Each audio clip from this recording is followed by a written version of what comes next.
Hey guys, what's up? It's Eric with Advanced Love Automotive. Welcome back to the channel. Today, it's another blistering hot day here at this car lot. They called us out to check out a Chevy Colorado that's a no start. So I just made it here. Let me go ahead and show you the vehicle. All right, so what we have here is a 2007 Chevy Colorado. It's got the, let me see what engine this is. Look up at the sticker. 3.7 liter engine. And the story behind this one is that it was actually previously at a different shop. The vehicle is a no crank, no start. And at the previous shop, they replaced the fuel pump. They also replaced the starter motor, I believe. And even after doing all that, they still had the same problem. Oh, they also replaced the ignition switch, which is why you see all of this is removed and detached. So anyway, I've got the key right here. I'm gonna go ahead and attempt to crank it. Let me show you guys what it's doing. Get in, I got the key in my hand. As you can see, they removed the cover here. So I'm gonna turn the key on. Let's see if this is a security issue. If it is, then we'll see maybe a security light on. I don't see anything like that. I'm gonna try to crank it. Nothing, no crank at all. Turn the key off, turn the key back on. I don't see a security light. Well, I see the security light right down here. It's staying illuminated, but it's not blinking.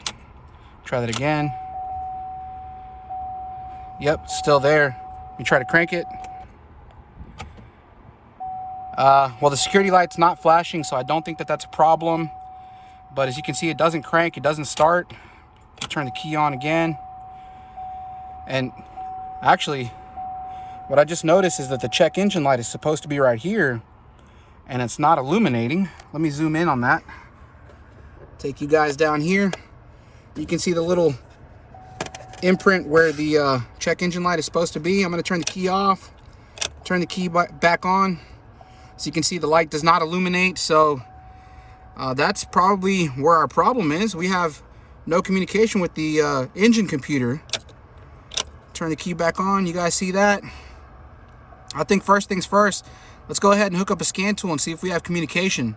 All right, so what I'm using here is going to be this little Autel AutoLink. This is the AL519. This is just a generic OBDII scanner. It's a simple, quick, easy tool to use. As you can see, I have it connected to the OBDII port right here, which is kind of just hanging there. Like I said, they were in here messing with stuff. So let's go ahead and see if we have communication. Let me try to get out of the sun. Okay, let's hit OK. See if this thing communicates. Oh wait, I hit the wrong button. I'm sorry guys. Let me go back up. Hit OK. See if this thing communicates. It says waiting for the vehicle to respond. By the way guys, this heat out here is something else. I don't know, it's got to be in the high 90s right now in Houston, Texas. It is blistering hot. I am sweating. And unfortunately, they don't have any room in the garage right now, so I'm doing this outside. And as you can see, they had the wheel taken off, and it's up on jack stand. So I'm going to try to do this diagnosis pretty quick because I am sweating. Still says here, waiting for vehicle to respond. Let's see if we get anything. Okay, linking error. Please try again. Failed to connect. So we don't have any communication with this. We do know that we have power on pin 16 because the nice thing about this tool, well, I mean, one of the things about this tool is that it doesn't have an internal battery. So the only way for this thing to turn on is if we have a good power and a good ground on that OBDII connector. And we do. The tool powers up using the vehicle battery. So let's go ahead and pull up a wiring diagram and see if we can check the powers and grounds to the computer. All right, guys, so we're here at the computer. I've got the wiring diagram pulled up. And the nice thing about this is that they have this module power and ground all on one diagram for the PCM. So on this one little diagram, we can see all of the main powers and grounds for the PCM. If you look at the rectangular box here in the center, you'll see this is the powertrain control module. And again, we can see the various voltages and the grounds for this module. Let's start over here. You'll see we have a battery positive voltage on pin 20. And if we follow it up, you'll see that it gets its power from this PCM-B fuse number 30, which is a 10 amp fuse. And this 10 amp fuse gets its power directly from the battery. So This is going to be a battery power at all times, even with the ignition off. We should have a power here. And if you look over here, we have this ignition 1 voltage. And if we follow this up here, you'll see it comes from this ETC fuse, which is fuse number 20, 15 amp fuse. And this fuse gets its power through the powertrain relay. And again, the powertrain relay gets its power directly from the battery here. But in order for this relay to send power through here, this computer is going to need to ground this circuit and in order to energize this coil, to close the switch to send power out to this way. So this is going to be a power only with the ignition switch on. That's important. Now if we look over here, you'll see this ignition 1 voltage as well. If you follow it up, it comes from this PCM1 fuse number 25, which is a 10 amp fuse. And if we follow that up, you'll see that that power comes from this run crank relay. So again, the ignition has to be on in order for us to see power on this ignition 1 voltage, or for there to be power on this fuse and also on this fuse. Next, we can look at the grounds. So you can see we have the ground here, and that ground is attached at G102, which I believe is a block ground, but that's one of the grounds that we're going to need to check. Actually, that's the only ground that we have, so there's only one ground we need to worry about. And if you look over here, we have this accessory voltage. And if you follow that accessory voltage, it comes from the BCM. So the BCM is sending a voltage out to the PCM on this line here. I don't think this is critical, but if we don't find anything anywhere else, we're going to need to come back and check this. So it's pretty straightforward. We're going to need to go to the vehicle, start by checking these fuses. We're going to start by checking, again, this PCM B fuse. This should have battery power at all times. Then this ETC fuse, which should be a power when the ignition is on. And then the PCM1 fuse. Again, that's battery power with the ignition on. So let's go ahead and move over to the vehicle and check those fuses. All right, guys, so moving back over to the vehicle. As you can see, I went ahead and located the fuse box. And on the fuse box lid, we have the label or the layout for the fuses. And the fuses we're going to be looking at are going to be the PCM B fuse, which is this 10 amp fuse here. And then there's also that PCM1 fuse right here. It's a 10 amp. Then again, there's also the ETC fuse, which is a 15 amp. So those three fuses we're going to be checking. Again, the PCM B fuse is going to be the one that is straight from the battery. So this one, it shouldn't matter whether we have the ignition off or on. This should always have power. But the PCM1 and the ETC fuse, the ignition switch needs to be on. So right now the ignition switch is off. We're going to start by checking the PCM B fuse, which is located right here. So I've got my test light over here. So you can see I have it connected to the battery negative. And so when I touch a power, my test light should light. Always verify that your test light is working. You can see my test light is lit. Let's go ahead and check this fuse. Hopefully I can get this on camera right there. So you can see that test light is lit. Now let me check the other side of the fuse. As you can see, we have power on both sides of that fuse, so that fuse is good. Now for the other ones, let's go ahead and turn the ignition switch on. All right, so I've got the key right here. I'm gonna go ahead and turn the ignition switch on. So you can see our dash is lit up. Let's go back under the hood. All right, so back under the hood. Again, I've got my test light connected to the battery negative. Let's go ahead and check this PCM1 fuse. Let me try to get a good view of it. It's right here. I'm gonna check one side. So you can see the test light is lit. Let me check the other side of the fuse. And as you can see, our test light is lit. So that fuse is good. That also means that the relay is good because it's feeding power to this fuse. Now let's go ahead and check the ETC fuse, which is this 15 amp fuse located right here. I'm gonna check one side.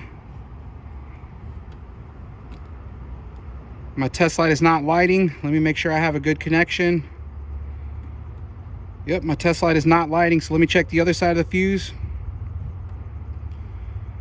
And we don't have power on either side of this fuse, so we need to go back and check the relay that feeds this fuse. All right, guys, so back to the wiring diagram. If you guys recall, we went to the vehicle and we found that this ETC fuse number 20, 15 amp fuse, did not have power on either side of the fuse. So we need to follow this back up to the relay, which is this powertrain relay, and we need to see what we are missing. So Again, when we're checking this 4-pin relay, we're going to be looking for 2 powers. So as you can see, these 2 pins right here get their power source straight from the battery. So we should have 2 powers on these 2 pins. And then with the ignition on, the computer should be grounding this circuit here. So we should have a ground here and 2 powers. And then this is going to be the output. So let's go ahead and move over to the vehicle and check that fuse. All right, so in order to check the relay, we're going to need to use the relay jumper tester kit. So I'm going to go ahead and grab this out of the truck. Let's move back to the vehicle. All right, so back over at the vehicle, I went ahead and I located the Powertrain relay, which is this relay right here. And if we look down at the box, it's going to be this one right here. So I'm going to go ahead and attempt to pull it out. Sometimes you can do this by hand, sometimes you can't. You know what, I have a pair of pliers in this kit, so let me see if I can pull it out with these relay pliers. Oh, dang it. I think it hit the ground. Nope, I guess not. Must have fallen somewhere in the engine bay. See if I can find this thing. Where'd you go? Oh God. Oh wait, I think I see it. Oh yeah, it's down there on the frame. Right, right there. Gotcha. All right, so now that we have the 4-pin relay, we can identify which adapter we're going to use. I believe it's this one over here. Yep, it's 4-pin relay adapter. So I'm going to stick this in to the hole. Well, no, actually this one's too small. Never mind. Okay, it's going to be this one. Yeah, let me stick this one into the hole here. Yep, there she goes. Now I'm going to take my test light right here. Again, I'm still connected to the battery. Always double check your test light connection. I'm going to touch the battery here. You see our test light is lit. And again, this gives us access to the relay box here. So we're going to touch these pins. We should have 2 powers. So we'll start by touching this contact in here, this terminal. So you can see we have power on this one. Let's check the next one. Touching this one, got nothing there.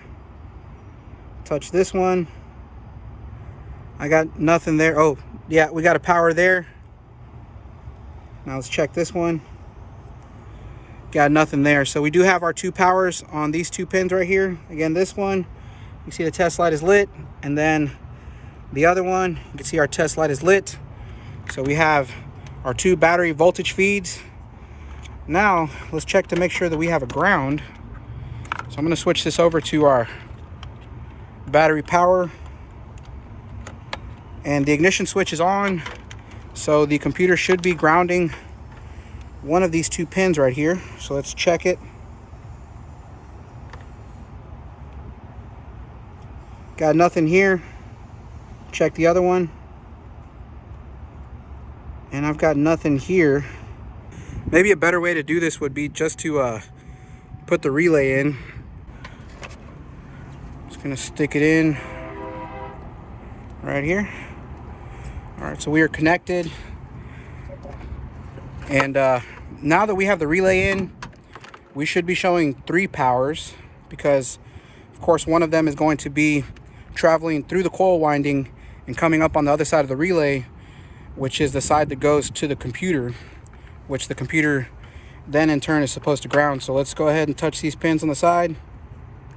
I got nothing on this one. I got nothing on this one. I got nothing. I got nothing. Did I leave the ignition off? Maybe. Let me double check.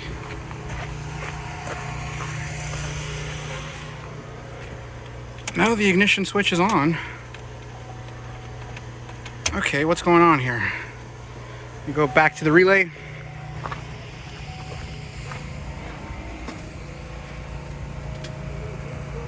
Again, our relay is connected. Oh, you know what? I'm so dumb. I forgot to switch my test light back over to ground. You know what? I'm gonna leave this unedited just so you guys can see that I am human and that I make mistakes. So now that our test light, let's double check it. See our test light lights. Again, I'm gonna touch the pins on this relay. You see we have power there. Our test light is lit. Let's check the next pin. I got nothing there. Check the other two pins. We got a power there. Hopefully you guys can see the test light is lit. Let's check the other relay or the other pin. And what you'll notice is that when I touch this, if you listen, you'll hear the relay actually click. That is from the relay engaging. So we're not actually going to see the power there with the test light because the test light is drawing that power down to ground. But we can hear that the relay is clicking. And when that happens, that's going to send a power out on this pin right here. But of course, the computer is not grounding this circuit. But again, you guys can hear it clicking when I touch that contact. So let me go grab a voltmeter, something that is non-invasive, and then I'm going to cycle the ignition. All right, guys, so I went ahead and I grabbed my power probe. Where did it go? Oh, down here. I went ahead and I grabbed my power probe. I've got it connected to the battery. And the reason I grabbed the power probe is because it works just like a multimeter in that we can check powers and grounds without, actually becoming part of the circuit. Because whenever we use a test light, we're going to load the circuit using the test light. This is not going to interfere with the circuit. We're just going to be reading voltages. So when I touch the battery positive, you'll see that we have 12.2 volts, and you'll see that little red light lights up red. And then when we touch ground, you hear the tone changes. You'll see that light up green and it says 0 volts. So we're just going to use this like a multimeter, or like a voltmeter, excuse me. And let's go ahead and cycle the ignition on. All right, the ignition is on. Let's go back under the hood. And again, back at the relay, if you guys recall, we did find our two main battery powers. This pin right here should be our voltage coming through the coil winding, going out to the computer on this little pin right here. So we should have 12 volts on there. Again, when we try to check it with a test light doesn't light because the test light ends up grounding that circuit, and that's why the relay clicks. Stuck. Come on. Sorry about that, guys. Let me go ahead and touch the pin here. You can see our voltmeter here is reading 12 volts. So we do have 12 volts on that circuit, but the computer is not grounding this relay. The question now is, why is the computer not grounding this powertrain relay? Hey there, puppy. Hey there, puppy. All right, guys, so back over to the vehicle. I've got this little jumper wire, and there's something I want to do before we go any further, and that is to ground this relay. So I'm going to use this terminal end to connect it to the control side of the relay. And then we are going to clip this to the battery ground. You should hear the relay engage. And now we should have power output on this pin right here. Well, we should just go ahead and check the ETC fuse. We should have power there, which is this 15 amp fuse here. As you can see, we have power on both sides of that fuse. So let's go ahead, move inside the vehicle, see if the check engine light is illuminated. See if we have communication, maybe even possibly start the vehicle up. So let's see what we got here. Move inside. All right, so back inside the vehicle, I'm gonna go ahead and turn the key on. You can see our check engine light still is not illuminated. Let me try to start it up. No crank. Let's see if we got communication. Give this thing a second to communicate, waiting for vehicle to respond. As you can see, we have a linking error, failed to connect. So we still do not have any communication with the computer. We went ahead and jumped that relay. We have power on that ETC fuse. So we should have all the powers at the computer, yet we still don't have any communication. We might have to go directly to the computer and check the main powers and grounds. All right, guys, so back at the wiring diagram, we are going to attack the PCM. And if you guys look here, the C1 and this dotted line, that's indicating that everything along this dotted line is going to be on the C1 connector. So we're going to the C1 connector. We're going to be checking pin number 20, which is this orange wire. We should have a battery power there. And then we're going to attack pin number 13, which is this pink wire. We should have voltage here with the key on. Then we're going to attack pin 19, which is a pink wire. Again, this is an ignition voltage feed, so with the key on, we should have power here. And then on the C2 connector, pin 73, we should have a ground on this black and white wire. So let me go ahead and pull up the layout for the connector, and let's go ahead and do some back probing. Okay, so I've located the engine computer, the PCM. It's right up against the firewall here. So you can see we have our 3 connectors, and this one's going to be the C1 connector. It's identifiable by the blue. And this one in the center is going to be the C2 connector. The C3 we're not going to worry about because we don't have any pins here that we need to check. Essentially our power is here on C1 and then our ground on the C2.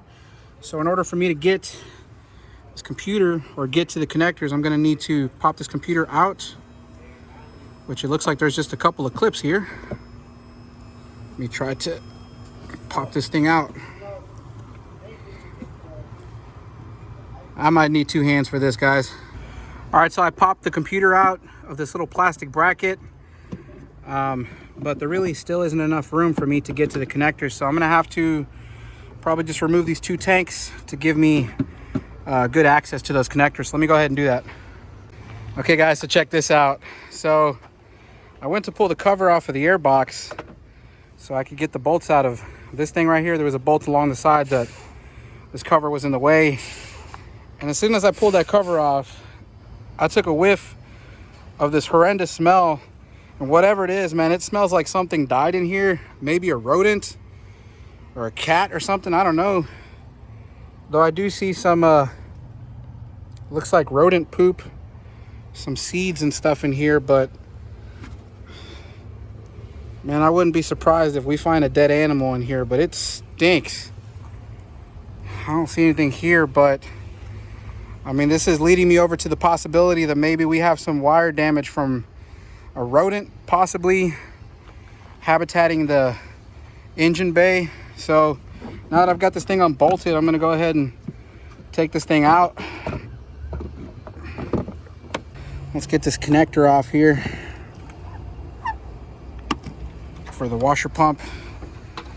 Move this thing out of the way. We still have a hose connected to it, so I'm just gonna have to set it aside. And now we have full access to the computer. Again, like I said, I'm pretty sure some rodent was living in here, so I wouldn't be surprised if we see some kind of wiring damage. You see this harness running over here. I mean, that looks all right. The 2 connectors, the wiring harness for this connector, the C1 connector, follow it this way. You'll see it goes down here. Oh man, it stinks real bad. Okay.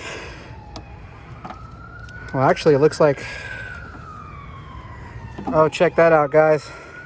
Let me see if I can take the camera down in here and show you. We have some wiring damage. You guys take a look at that white wire. Let me focus in on that right there. You see that white wire?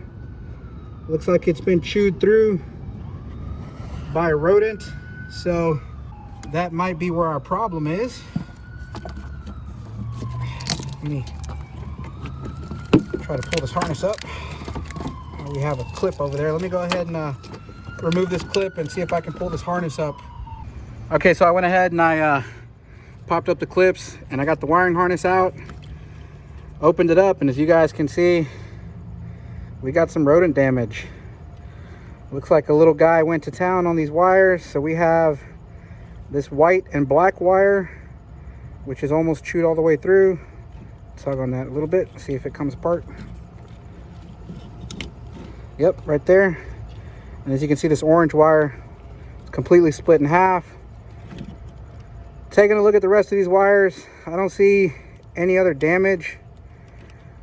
I don't know what that rodent had against these two wires in particular, but anyways, I'm going to go ahead and repair these wires and see if we regain communication.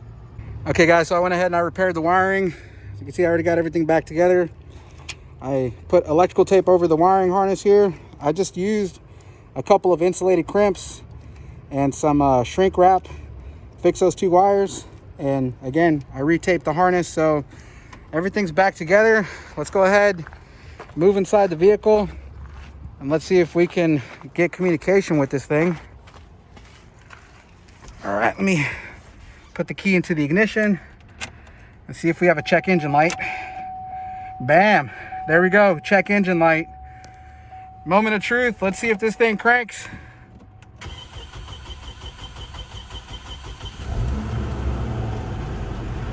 Voila! We have communication, engine cranked, and it started. That's a fix. Okay, so as you can see, the truck is fixed. Now the only other thing that I was curious about was the dead rodent, because like I said, guys, I know the smell of a dead animal, and that's the smell of a dead animal. That's not the smell of poop or anything like that. I mean, there's something that died here. Now, what I was curious about is whether or not the animal might have been trapped into this tube here, which would not be good because it was blocking the air passage if that's the case. But I don't know, I took a look inside of that tube. I didn't see anything in there. I definitely smell it, but I mean, looking all over the engine, I couldn't find a dead rodent.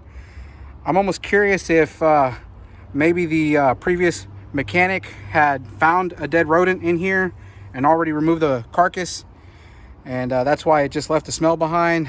I mean, I'm not sure, but I don't see a dead animal. Anyways, we got the fix done.